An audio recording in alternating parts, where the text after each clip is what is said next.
Column का आकार भी लगातार सिकुड़ता जा रहा है। अब सोशल मीडिया पर लगातार लिख रहे हैं और 140 कैरेक्टर में हम बात कह रहे हैं। तो क्या आपको लग रहा है कि अब कॉलम खत्म होने वाले हैं और जिस तरह का व्यंग है वो नई चुनौतियां पेश कर रहा है? देखिए, एक तो ये समझना चाहिए कि बहुत छोटे में बड़ी बात कहने का ये दौर खाली ट्विटर में नहीं है कि 140 अब तो 280 कैरेक्टर हो गए हैं। कबीरदास ने दो दोहों में जो व्यंग कहे हैं, दो लाइन में जो व्यंग कहे हैं, वैसे व्यंग मेरे ख्याल में हम में से मैक्सिमम लोग पूरी जिंदगी 20 किताब लाने के बाद भी नहीं कह सकते। गालिब ने 2 लाइन के शेर में जो व्यंग कह दिया है, मीर ने 2 लाइन के शेर में जो व्यंग कह दिया है, तो कई बार ऐसा लगता है कि रचना के आकार का व्यंग की इंटेंसिटी से बहुत गहरा ताल्लुक नहीं होता। आपने बहुत वन लाइनर लिखे हैं, आजकल खूब लिख रहे हैं, तो एक दो वन लाइनर जरा।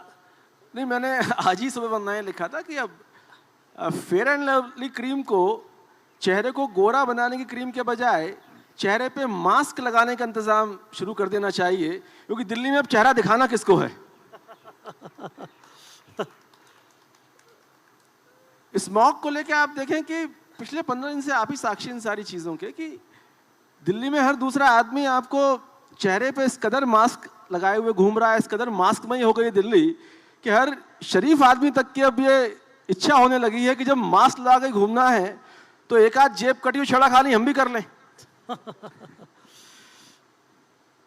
मैंने व्यंग लिखा था बाजार पे, सर का व्यंग पे, बाजार पूरा आ रहा है उपन्यास, कि वैलेंटाइन डे के आसपास आप देखिए कार्ड की प्राइस होती है 400-500 रुपए। मैंने लिखा था कि प्रेम करना इतना हार्ड हो गया है क्योंकि 200 रुपए का एक I love you Valentine card हो गया है।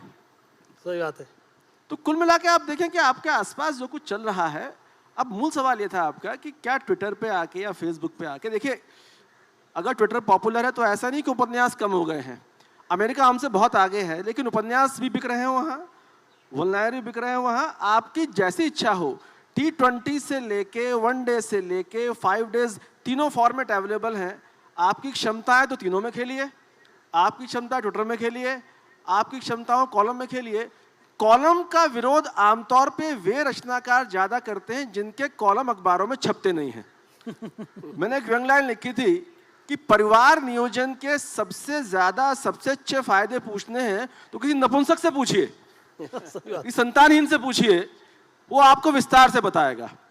तो मेरा बहुत साफ मानना यह है कि अगर मेरे पास बात कहने की है तो मैं मंच से भी आऊंगा, ट्विटर से भी आऊंगा, फेसबुक से भी आऊंगा।